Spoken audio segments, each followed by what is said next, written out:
E falando da construção civil, o sindicato, o Sinduscon de João Pessoa, vai fazer nesta quarta-feira um evento para discutir novas tecnologias, formas de gestão e incentivos para o setor. Para falar sobre o Fórum Inovar é Construir, que faz parte das comemorações pelos 45 anos de fundação da entidade, eu vou conversar a partir de agora aqui no estúdio, ao vivo, com o presidente do Sinduscon, Wagner Breckfeld. Doutor Wagner, por favor, seja bem-vindo aqui ao nosso estúdio.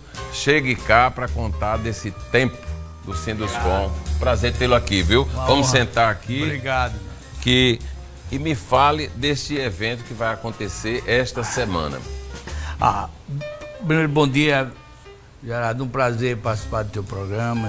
A gente que acompanha principalmente do segmento. Isso. Nós, como líderes do setor, temos a obrigação de acompanhar, óbvio, além pela sua competência. Muito obrigado, muito obrigado. Com relação ao Fórum Inovar e Construir, a gente aproveitou esse momento dos 45 anos de fundação da nossa entidade, que foi criada lá em 23 de maio de 1979, e vamos fazer essa parte do fórum, né? E no dia seguinte é a questão da festa. Sim. E no dia 22, durante o dia, lá no nosso auditório, na nossa sede, nós receberemos especialistas de várias disciplinas, de vários setores. Cidades inteligentes, inovar e construir com relação a novas tecnologias, novas tendências na arquitetura, com o Léo Maia, por exemplo, vai estar presente. O arquiteto Léo Maia, o arquiteto Léo Maia. Vamos receber Leonardo Barreto, nessa relação política à construção civil, já que o segmento, principalmente na área de habitação de interesse social, depende muito dessa relação política com relação a programas Caixa Econômica Federal, que é literalmente um programa subsidiado que tem como funding a questão do Fundo de Garantia. Sim. Que muitas vezes a gente tem que ter muito cuidado, Gerardo, porque o Fundo de Garantia termina sendo como o salvador para todos os problemas deste país. E este fundo tem que ser muito, muito vigiado. Fiscalizado. Né? Houve até um movimento agora, de um deputado nosso, amigo nosso aqui da Paraíba, para que quem tem saldo no Fundo de Garantia fosse utilizado para quitar dívidas. Ou seja, estaria dando aos bancos o poder de sacar esse dinheiro para quitar dívidas. Isso é um absurdo. É um desvirtuamento, né, da proposta inicial e de sempre do fundo. Tenho dúvida, até porque esse FGTS é um depósito compulsório, que é tirado do seu salário 8% para financiamentos especiais, no caso, financiamento da casa própria e obras de grande repercussão social.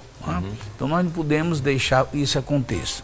Então o fórum vai tratar dessas questões, tá? Temos também problema na questão da reforma tributária, que é um tema muito sensível. Nós temos que estar muito atento, porque vai afetar diretamente a construção civil. O senhor está com... Qual é a expectativa exatamente? Porque a gente vê essas inovações, né? essas novidades acontecendo e todo mundo se vende como algo que é muito bom, né? Reforma tributária, vai diminuir o tributo, vai diminuir mesmo? Como é que é isso? Não há, até hoje, quem defina isso. Eu conversava, olha, é uma torre de Babel. Outro dia eu conversava com um senador amigo nosso daqui, e um de destaque em termos de inteligência e um Pode falar o nome se quiser. Não, o próprio veneziano, né? Que é uma figura extraordinária. E o veneziano disse: olha, Wagner, é uma situação delicada, porque realmente está muito confuso, né? O projeto em si de reforma tributária, as alíquotas, termina aqui hora 27, 28, 29, 30, outros falam em 32. Então deve ser a maior alíquota do mundo, quando você junta tanto o IVS como o IBS. Então a gente, sinceramente, agora vai entrar no processo de regulamentação no Congresso, né, que a gente está fazendo um trabalho de conscientização, porque a construção civil especificamente, ela vai ser afetada porque você tem muito serviço terceirizado e são esses prestadores de serviço que vão pagar um preço muito caro. Muito alto, né? Então é preciso ter na prática vai se ver quando tiver tudo acontecendo, exatamente essas consequências, né? Quer dizer, vai se fazer, colocou-se em cena aí e para ser oficializado e vai ser algo que não se sabe qual é o resultado exatamente. Exatamente. Então é preciso a gente ter cuidado, porque, veja bem, nós temos um custo. Você lança um empreendimento, faz um estudo de viabilidade técnico-econômica, você faz a captação do imóvel, você projeta um custo X e vem uma reforma tributária e viabiliza teu empreendimento. Então você precisa, principalmente na construção, discutir previamente, porque vai trazer, assim, sabe, muitas consequências. É curioso, nada desejável. Presidente, que a reforma tributária foi tão desejada, né? Foi tão cobrada, se esperou tanto que acontecesse e ela aconteceu. Se não foi tudo, foi alguma coisa de representação. E ainda assim, a gente agora tem um temor, né, para viver esse tempo. A pressa, né? A pressa, inimiga da perfeição, levou a isso. Quando você menos espera, você viu uma reforma tributária, um arcabouço aprovado do dia para noite. Sabe, um tema tão sensível que vai exatamente, Gerardo, sabe, afetar todos os segmentos, todos, principalmente o de serviço. Você imagina quem pagava 5% de ISS, né? Outros setores que havia até incentivos. E agora você vai ser obrigado a ir para uma alíquota muito, muito lá em cima. Então isso vai fazer com que inviabilize e aí com certeza chegue a afetar e até fechar determinado segmento, não tenho nem dúvida, porque não há viabilidade, não há justificativa, não há razoabilidade da forma que o projeto passa como está. Então, vamos sair da reforma, quase que eu dizia agrária, reforma tributária, para entrar no assunto. As perspectivas da construção civil hoje, todo mundo chega aqui no programa falando João Pessoa, a bola da vez, João Pessoa está muito bem, o mercado da construção civil está muito aquecido. Como é que o senhor está enxergando esse momento que a gente está vivendo e o que é que o senhor vislumbra pela frente? Olha, João Pessoa tem sido um case de sucesso. Isso é fato. Nós somos referência em todo o Brasil, tá? Agora você tem que ver quais os segmentos. Por exemplo, você vai para o segmento da habitação de interesse social chamado Minha Casa Minha Vida. Sim. Tem sido assim 70% do que se vende, se comercializa, se constrói em João Pessoa. Você vai para o segmento mais de apartamento compacto, chamado flat, e etc. Os de menores. Menor, para meio de 30, 40, 50 metros. Também vai bem. Principalmente na faixa litorânea, lá nos 500 metros, ali entre Tambaú e Bessa, né? Obviamente chegando para Cabedelo, Intermares, Ponta de Campina, Camboinha, né? Então esse é um segmento, é uma tipologia e também é muito procurada, tá? Mas você vai para o padrão médio alto, já tem uma dificuldade, já há uma restrição, porque são apartamentos de valores mais significativos. E nós temos um ticket salarial que não é compatível. Não é compatível, tá? Tanto que tem empreendimentos aí construídos, um padrão alto de 300, 400 metros quadrados, que a gente sabe que tem dificuldade de venda, tá? Agora, falando em apartamento de habitação de interesse social, é 70% do mercado. Você tem uma ideia? A gente vem desde 2011, tá? E em plena pandemia, entregando de 11, 12, 13 mil unidades habitacionais por ano. É mesmo. Esses dados, Gerardo, são dados habitos em mãos. Não é uma pesquisa. Não é uma coisa de achismo, né? São habitos dados pela própria prefeitura. E para você ter a importância do segmento, Gerardo, 80 mil empregos da indústria paraibana, já o nosso segmento é indústria, dos 80 mil, 50 mil são da construção civil. Tem que respeitar, né, o segmento, lógico. Tem que olhar para o segmento e não entrar naquela vibe de estar toda hora querendo tirar.